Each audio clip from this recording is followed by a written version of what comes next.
বনি ইসরাইলের এক লোক 500 বছর আল্লাহর ইবাদত করেছে। কয় বছর?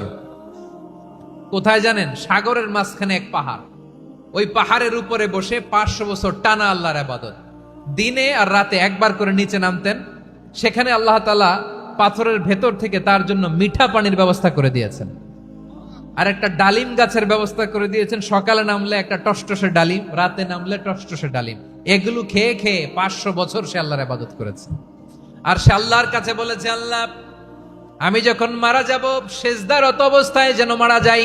ঠিকই আল্লাহ সেজদারত অবস্থায় সাইয়েদনা আজরাইলকে পাঠিয়ে দিলেন। সেজদারত অবস্থায় লোকটা মারা গেল। 500 বছর ইবাদতের পরে আল্লাহর দরবারে কিয়ামতের কঠিন ময়দানে যখন লোকটা হাজির হয়ে যাবে, আল্লাহ বলবেন, আদখিলু আবদি আল জান্নাতা বিরহমাতি, আমার বান্দাকে আমার দয়া আমার ভালোবাসা দিয়ে জান্নাতে ঢুকায়া দাও।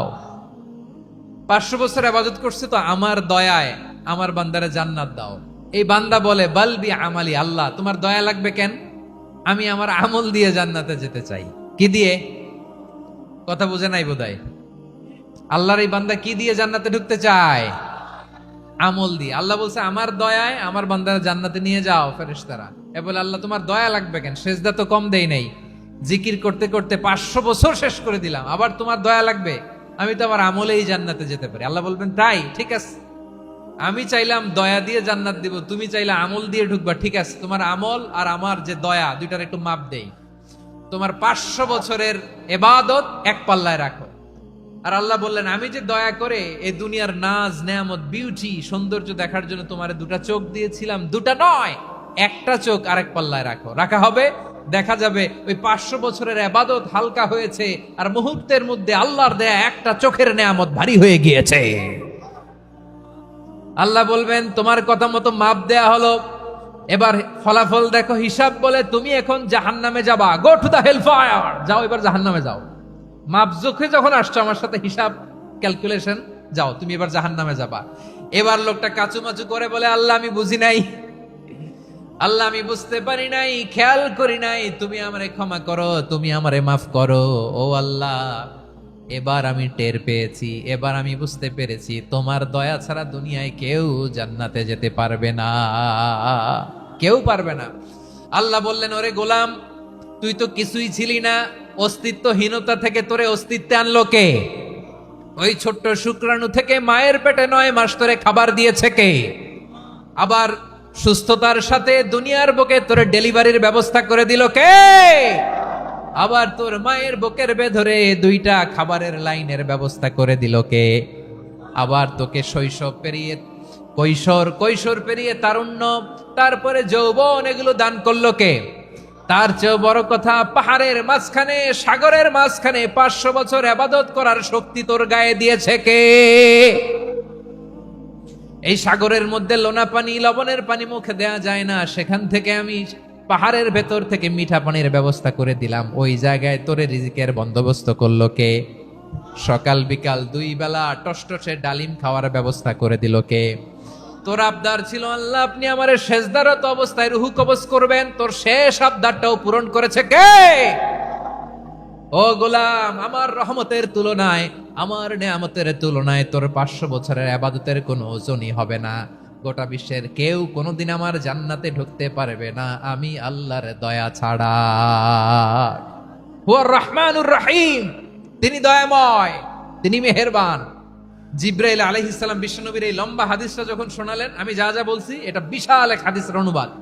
বললেন, ইয়া মুহাম্মদ, এই দুনিয়ার সবটাই চলে আল্লাহর রহমত দিয়ে। হাদিসের শেষ কথা, সব চলে আল্লাহর কি দিয়ে? তখন বিশ্বনবী সাহাবাদের বললেন, ও সাহাবারা শোনো, আল্লাহর জান্নাতে কেউ কোনোদিন প্রবেশ করতে পারবে না তার রহমত ছাড়া। সাহাবারা বললেন, ইয়া রাসূলুল্লাহ, আপনিও না? আপনিও কি আল্লাহর রহমত ছাড়া প্রবেশ করতে পারবেন না? বিশ্বনবী বললেন, না আমিও না। আমি বিশ্বনবীও আল্লাহর জান্নাতে আল্লাহর রহমত ছাড়া ঢুকতে পারবে না, তবে কিয়ামতের দিন আল্লাহর রহমত আমার চারদিকে বেষ্টনী দিয়ে থাকবে। আল্লাহ নিজের পরিচয় দিয়ে বললেন, আলিমুল গায়বি ওয়াশ শাহাদাতি হুয়ার রহমানুর রহিম, আমি হলাম রহমান, আমি রাহিম। আল্লাহরে চিনছেন? ও বারোখালীর ভাইয়েরা, আপনার রবকে চিনতে পারতেছেন? তিনি দয়ার সাগর, তিনি মায়ার সাগর। তার দয়ার সাগর যে কত বড় আপনার কল্পনাতেও নাই। এজন্য আপনার পাপ যত বড় হোক, অন্যায় যত বড় হোক, অপরাধ যত বড় হোক, আপনার জুলুম যত বড় হোক, আল্লাহর রহমান নামের দরিয়া তার চাইতেও বড়। আল্লাহ বললেন, খুলিয়া ইবাদিয়াল্লাযীনা আসরাফু আলা আনফুসিহিম লা তাকনাতু মির রাহমাতিল্লাহ ইন্নাল্লাহা ইয়াগফিরুয যুনুবা জামিআ ইন্নাহু হুয়াল গফুরুর রহিম। ও আমার গুনাহগার বান্দারা শোনো, জুলুম করেছো, ভুল করেছো, অন্যায় করেছো, আল্লাহর রহমত থেকে নিরাশ হয়ো না। আমরা বিশ্বাসীরা কশিন কালে আল্লাহর রহমত থেকে নিরাশ হব না, ঠিক কিনা বলেন?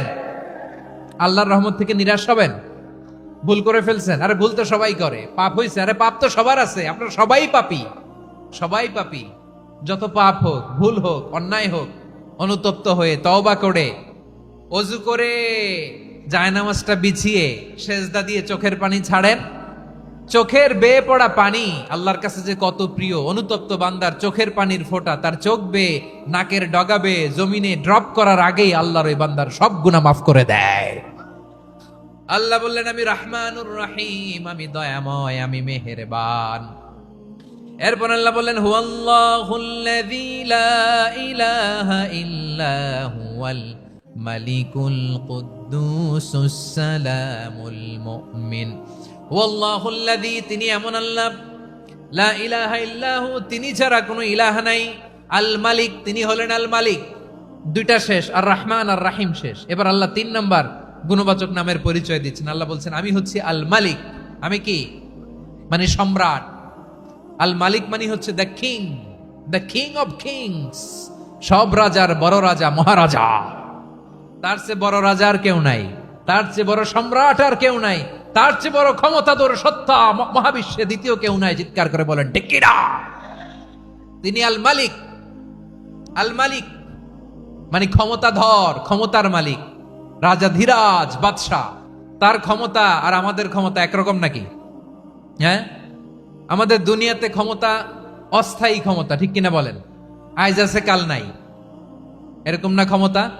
আল্লাহর ক্ষমতাও তো এরকম না, আইজ আছে কাল নাই এরকম। দুনিয়াতে দেখবেন কোন দেশের প্রেসিডেন্টের 4 বছরের ক্ষমতার মেয়াদ, কোন দেশে 5 বছরের। আল্লাহর কয় বছরের? 10 বছরের নাকি 20 বছর, 100 বছর। আল্লাহর ক্ষমতার মেয়াদ কতদিন বলেন? বুঝে থাকলে বলেন তো। চিরকাল তার ক্ষমতার মেয়াদ। চিল্লায় বলেন, ঠিক কিনা? নিরঙ্কুশ ক্ষমতা, একচ্ছত্র ক্ষমতা বলতে যা বুঝায়, এই ক্ষমতা একমাত্র আল্লাহরই আছে। আমাদের ক্ষমতার জন্য আমরা ডিপেন্ড করতে হয়, ওর ডিপেন্ড লাগে, ওই জনমত নেওয়া লাগে, ওই জনগণের কাছে যাওয়া লাগে, ভোট চাওয়া লাগে। এরা ভোট দিলে এরপরে আমরা আসবো, ঠিক কিনা? আবার জনগণ না চাইলে আমরা নাই। আল্লাহর ক্ষমতা কি এরকম? হ্যাঁ। আবার দেখবেন দুনিয়াতে ক্ষমতায় যাওয়ার জন্য জোট করা লাগে, জোট। জোটের রাজনীতি আছে না নাই? জোট হয়, শরিক হয়, এই হয়, সেই হয়, নানা ভাবে দুনিয়াতে ক্ষমতায় আসতে হয়। আল্লাহ বলে, আমার ক্ষমতার জন্য কারো উপর বিন্দু পরিমাণ আমার ডিপেন্ড করা লাগে না। সৃষ্টি শুরু থেকে আমি ক্ষমতার চেয়ারে বসা, মহাবিশ্বের শেষ পর্যন্ত, সীমাহীন ভবিষ্যৎ পর্যন্ত আমি ক্ষমতার চেয়ারে থাকব। আমি হলাম আল মালিক। আমার ক্ষমতার কোনো কমতি নাই, কোনো ঘাটতি নাই। কেউ আমার ক্ষমতা থেকে নামাতে পারবে না। পারা যাবে? এই যে আমরা ফ্যাসিস্ট সরকারের যে আপনারা নামাই দিছেন গণ অভ্যুত্থান করে, মনে আছে? 5ই আগস্টের কথা ভুলে গেছেন এত তাড়াতাড়ি? মনে আছে? আছে। তা আমরা সবাই মিলে যদি একটা গণ অভ্যুত্থান করি, তাইলেই তো আল্লাহর ক্ষমতার চেয়ার থেকে নামায় ফেলানো যায়। হ্যাঁ, যাবে না? পারবো না আমরা? কি বলে, পারা যাবে না? আচ্ছা, আমরা না হয় পারলাম না, জিন জাতি যদি আমাদের সাথে জয়েন করে, ম্যানকাইন্ডের সাথে জিনকাইন্ড, ইফ দে জয়েন আস, সবাই মিলে একটা গণ অভ্যুত্থান, রেভলিউশন, ডেমনস্ট্রেশন, প্রোটেস্ট, সবাই মিলে যদি একটা অভ্যুত্থান করি, তাইলেই তো আল্লাহর ক্ষমতা শেষ। আওয়াজ করে বলেন, তাইলেই কি আল্লাহর ক্ষমতা শেষ হবে? এই যে বারোয়াখালীর ভাইয়েরা, এদিকে কি হচ্ছে আমি তো দেখতে পাচ্ছি। এরকম হইলো কেন? তোমরা খালি বোতল ছুড়লা কেন 2-1 জনের উপরে? হ্যাঁ, আমার দিকে তাকাও। প্রিয় ভাইরা, শান্ত হন, আমার দিকে তাকান, আর অল্প কয়েক মিনিট আমার দিকে তাকান। কেউ কিছু ছুঁড়ে মারবেন না কারো দিকে, মেহরবানি করে আমার দিকে তাকান। তাহলে আমরা সবাই মিলে একটা গণ অভ্যুত্থান যদি করি, আল্লাহর ক্ষমতা থেকে নামানো যাবে। আল্লাহ বলেন না, আমি হলাম আল মালিক, আসল ক্ষমতার মালিক, the king of kings, the owner of ultimate power, the owner of ultimate authority, the owner of ultimate sovereignty. নিরঙ্কুশ একচ্ছত্র ক্ষমতার মালিক হচ্ছি আমি আল্লাহ। আল্লাহ তাআলা সূরা মুলকের শুরুতে বলছেন, তাবারাকাল্লাযী বিয়াদিহিল মুলকু ওয়া হুয়া আলা কুল্লি শাইইন কাদির। মহিমান্বিত সত্তা, যার হাতে ক্ষমতা, তিনি যা চান তাই করতে পারেন। আওয়াজ করে বলেন তো তিনি কে? আবার আল্লাহ বলেন, কুলিল্লাহুম্মা মালিকাল মুলকি তুতিল মুলকা মান তাশাউ ওয়া তানজিউল মুলকা মিম্মান তাশা ওয়া তুইজ্জু মান তাশাউ ওয়া তুযিল্লু মান তাশাউ বিয়াদিকাল খায়র ইন্নাকা আলা কুল্লি শাইইন কাদির। আল্লাহু আকবার। এ নবী, আপনি বলুন, আল্লাহুম্মা মালিকাল মুলক, আল্লাহ আপনি ক্ষমতার মালিক। তুতিল মুলকা মান তাশা, যাকে চান তারে ক্ষমতার চেয়ারে বসান। ওয়া তানজিউল মুলকা মিম্মান তাশা, যাকে চান তাকে ক্ষমতার চেয়ার থেকে ছুঁড়ে ফেলে দেন। তিনি কে? ক্ষমতার চেয়ারে বসায় কে? আবার মনে চাইলে আস্তা করে ছুঁড়ে নিক্ষেপ করেন, তিনি কে? আবার আল্লাহ বললেন, ওয়ালাম ইয়াকুল্লাহু শারীকুন ফিল মুলকি, আমার ক্ষমতায় কোনো শরিক নাই, কোনো জোট নাই, কোনো পার্টনার নাই, কোনো অংশীদার নাই। আবার আমি চলে গেলে আমার ক্ষমতার দাবিদারও কেউ নাই। আল্লাহু আকবার। এই দুনিয়াতে রাজা মারা গেলে পরের রাজা কে হয়? রাজার ছেলে রাজা, ঠিক কিনা বলেন? আল্লাহ চলে গেলে আরেকজন বসবে নাকি? এরকম না, তার ক্ষমতার সাথে দুনিয়ার ক্ষমতার কোনো মিলই নাই। এজন্য তিনি তার নাম দিয়েছেন আল মালিক। আল মালিক, the owner of power, the owner of ultimate power and sovereignty, the king of kings, সব রাজার বড় রাজা, মহারাজা আল মালিক, তিনি হচ্ছেন আল্লাহ। চিৎকার করে বলেন ঠিক কিনা? তিনি আসল ক্ষমতার অধিকারী। দুনিয়াতে যে আমরা ক্ষমতা নিয়ে কামড়াকামড়ি করি, মারামারি করি, কিয়ামতের দিন আল্লাহ জিজ্ঞেস করবেন, কই তোদের ক্ষমতা আজকে বল। কিয়ামতের সময় সব মানুষগুলো যখন ইন্তেকাল করবে, সব জিনেরা যখন ইন্তেকাল করবে, সব ফেরেশতারা যখন ইন্তেকাল করবে, বাকি থাকবে মালাকুল মাউত। মালাকুল মাউত এসে বলবে, আল্লাহ আপনার কথা মতো সবাই শেষ, মানুষগুলো নাই, জিনগুলো নাই, আমার সতীর্থ ফেরেশতাগুলো নাই, মহাবিশ্বে আর কেউ নাই। আল্লাহ বলে, এখন কে আছে? মালাকুল মাউত বলবে, আল্লাহ তুমি আছো আর আমি। তুমি তো আল হাইয়্যু আল কাইয়্যুম, অবিনশ্বর, শাশ্বত, চিরঞ্জীব, কোনদিন মরবা না, তুমি আছো আর তোমার গোলাম আমি আছি আজরাইল। মহাবিশ্বে কয়জন আছে মাত্র? জোরে বলেন। এক হচ্ছেন, আর হচ্ছে মালাকুল মাউত। আল্লাহ তুমি আছো আমি আছি। আল্লাহ বলবে, ঠিক আছে, এবার তোমার মরণের পালা, মুত ইয়া মালাকাল মাউত, হে মৃত্যুর ফেরেশতা তুমি মরো। মালাকুল মাউত আল্লাহর আদেশ বাস্তবায়ন করতে যে বিকট একটা চিৎকার দিয়ে মৃত্যুবরণ করবে।